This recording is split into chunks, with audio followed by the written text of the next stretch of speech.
Fala pessoal, beleza? Muito bem, hoje a nossa aula será sobre planos de contingência, ainda no módulo de gerenciamento de redes, beleza? Hoje a gente vai falar um pouquinho sobre os planos aí para quando der problema, né, nas coisas. Bom, vamos lá.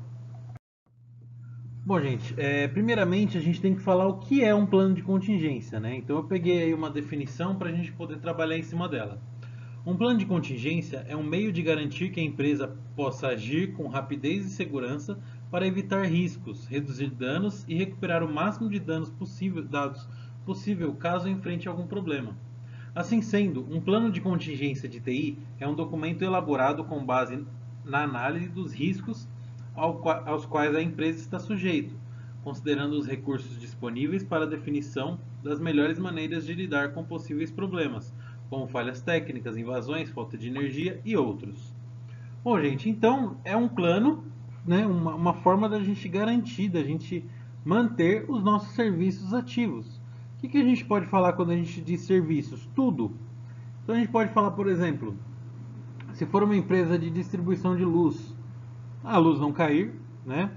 Se for uma empresa de TI que faz o suporte aí para a galera, é, internet estar funcionando, é, telefone estar funcionando, os computadores, a energia estar funcionando, né?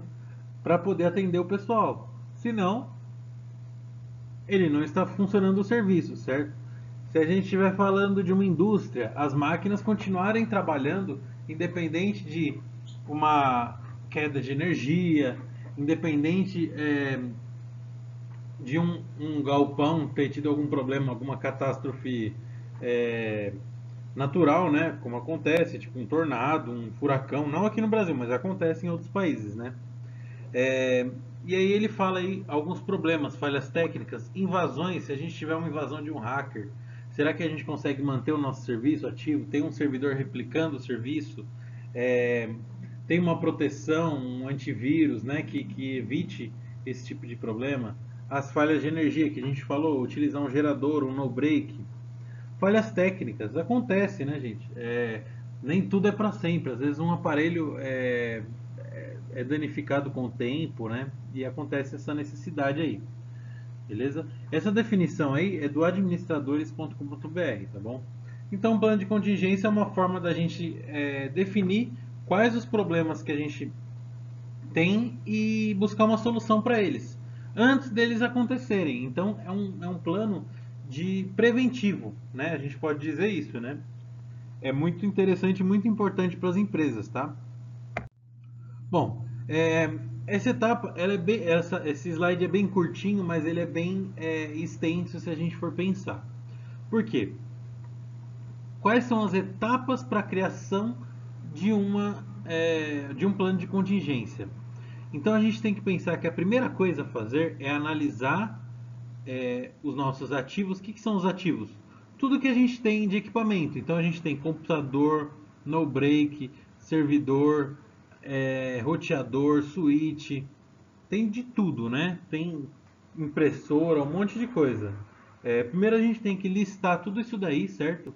Organizado por departamento, por centro de custo, é, da forma que for melhor para organizar dentro da estrutura da empresa, tá?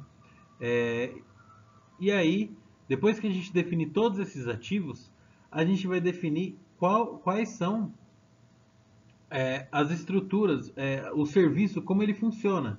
Então, às vezes, por exemplo, se eu liguei num banco, quem que está me atendendo primeiro? Ah, é a central de telefonia. Beleza. Ela vai me atender, ela vai me direcionar para é, a central de cartões, por exemplo. Então, a central de cartões tem que estar ativa, tem que estar funcionando. Então, o pessoal tem que ter lá internet, tem que ter computador ligado, caso ocorra qualquer tipo de problema. Ah, mas e se der problema, algum problema natural aí, alguma greve, alguma coisa que aconteça, eu tenho que ter. O que eu vou fazer? Eu tenho que ter um outro polo, um outro local para poderem me atender, beleza? Bom, e aí, gente, depois que a gente analisa toda essa estrutura, como o serviço funciona, para onde ele vai, para onde ele vem, o que é importante, o que não é importante, a gente está priorizando, né? os departamentos. Então, por exemplo, um departamento de RH, se der problema, não tem problema. Ficar um dia lá sem o RH trabalhar. Vai dar problema? Vai, mas não é algo tão grave quanto deixar de atender um cliente num saque, por exemplo, que gera multa, né? Com o Procon, por exemplo. Bom, segunda etapa, gente, é analisar os riscos. Então, a gente vai ver o que pode acontecer. Bom, eu tenho um prédio que fica lá na Paulista. O que pode acontecer ali? Pode ter uma queda de energia? Pode. Pode ter uma queda de internet? Pode também. Ali pode ter enchente? Pô, é no morro, né? Então ali não vai ter enchente, não vai ter problema com enchente, né? Ah, pode passar um tornado?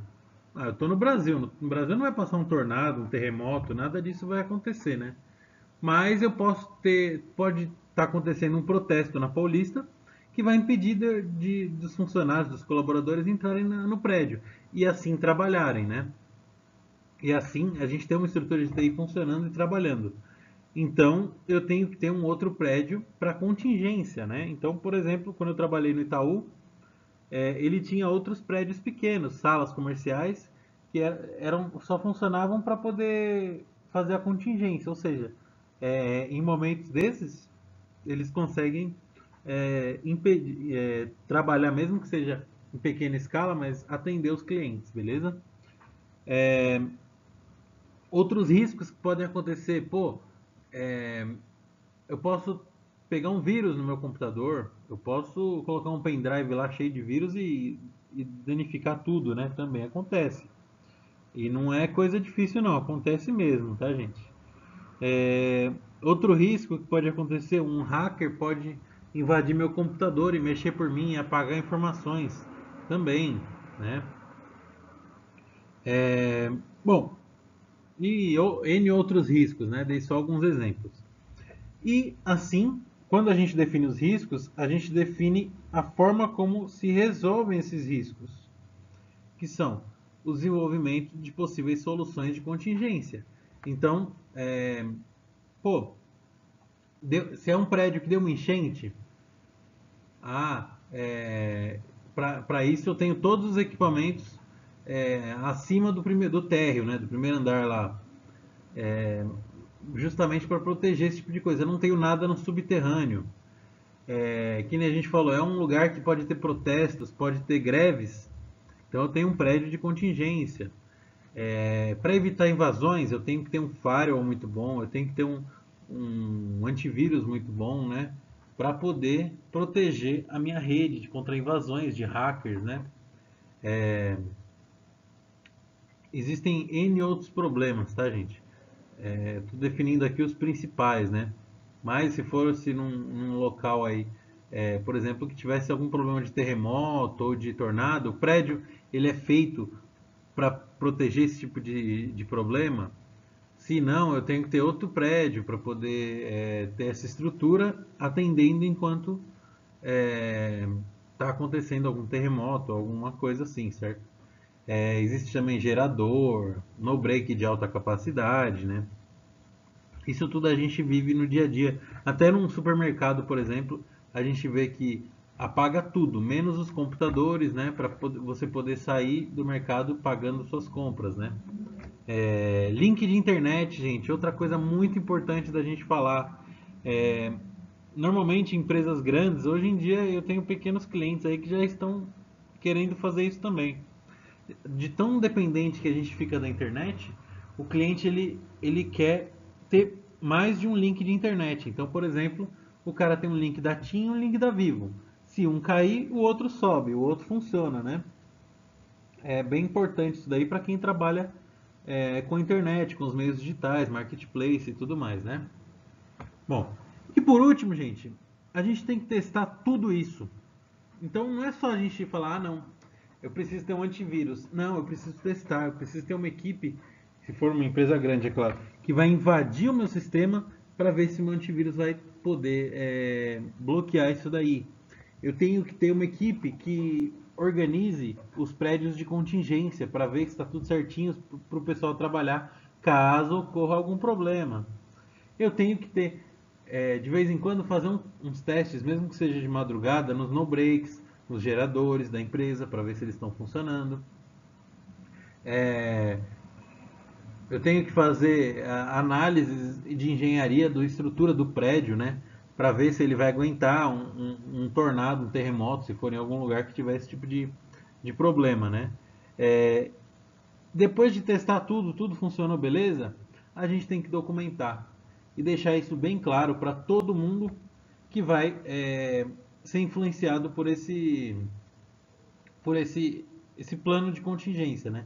Então aquele funcionário que trabalha no prédio da Paulista, ele tem que estar ciente que se por um acaso ele chegar na Paulista e tiver protesto, ele tem que se direcionar o mais rápido possível para um prédio lá na Berrine que ele vai conseguir trabalhar em contingência, entendeu?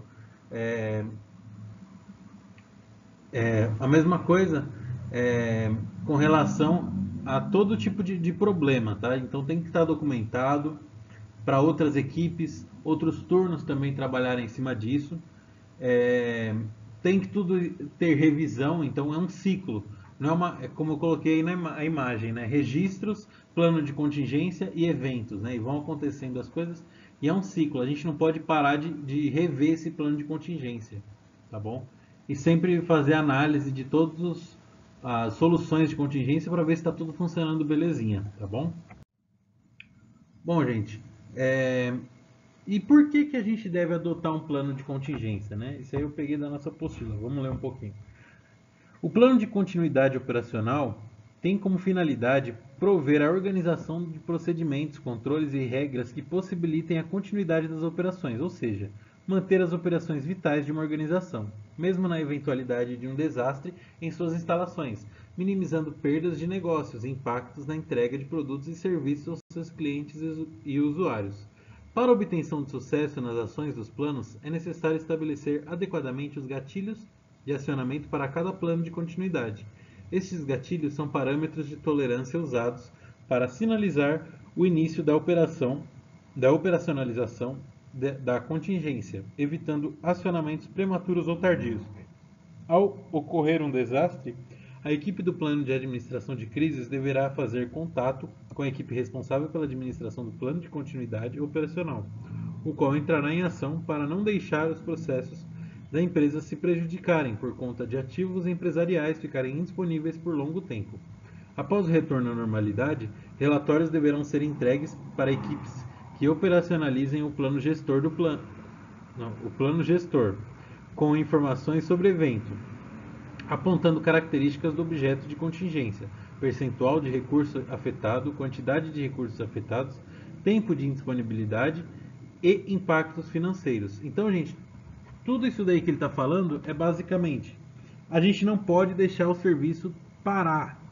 Porque se o serviço parar, a empresa para de ganhar dinheiro, ela pode ganhar multa, pode tomar uma multa, se for um contrato, né? Então ela tem que ter toda essa organização, esse cuidado para não perder, tá? Então ele fala, para obter o sucesso nas ações dos planos, é necessário estabelecer adequadamente os gatilhos. Por quê? Se por um acaso a pessoa chega na Paulista lá e vê que, na verdade, não é um protesto, é uma coisa tranquila, é um outro tipo de ação que está acontecendo, mas na verdade você pode entrar no prédio lá. Então por que que ela foi lá para o plano de contingência? Perdeu tempo, né? Perdeu o equipamento e tal. Na verdade ela podia ter ido. Ela podia ter ficado no prédio da Paulista. Outro caso, às vezes a gente tem um link de 100 mega como principal, certo? E o link de 10 mega é o secundário. Então o 10 mega ele vai ficar mais lento, porém ele vai continuar trabalhando. E o roteador ele não está ajustado corretamente e é normal ele cair do 100 mega e ir para os 10 mega com qualquer falhazinha que ele vê e não volta para o 100 mega. Então isso aí tem que ser ajustado, isso é um gatilho, entendeu? São parâmetros de tolerância, como ele fala aí, né? E depois que a gente retorna para a operação normal, a gente tem que pensar que tem que ter uma continuidade, né? Então tem que ter um relatório de continuidade operacional, né? Então ele fala aí um monte de plano de continuidade, plano de gestão, plano de gestor, né, que ele fala. Mas basicamente a gente tem que reparar e falar, pô, voltou o prédio da Paulista lá, não tem mais protesto, vamos voltar lá. Pô, minha internet boa voltou, ele tem que já voltar automático. É, e outras coisas pode acontecer, por exemplo, a energia voltou, por que, que eu ainda estou usando o no break, estou gastando ele à toa, né? E assim vai. Beleza, gente? E isso tudo ele fala aí que envolve o mais importante, né? Recursos afetados, tempo de indisponibilidade e impactos financeiros. Esses dois últimos são os mais importantes, que são tempo e dinheiro, tá, gente? É tudo por causa disso. Então as empresas têm trabalhado cada dia mais para perder menos tempo e menos dinheiro, beleza? Bom, e é isso, gente. Plano de contingência é muito importante para evitar esse tipo de problema, principalmente em empresas grandes. Empresas pequenas também, cada dia mais a gente está adotando para evitar, né, que pare o serviço, o trabalho das pessoas, que cada dia a gente está mais dependente da tecnologia, da internet, beleza? Gente, muito obrigado e até a próxima aula. E não se esqueçam de fazer as atividades e o Moodle, beleza? Valeu!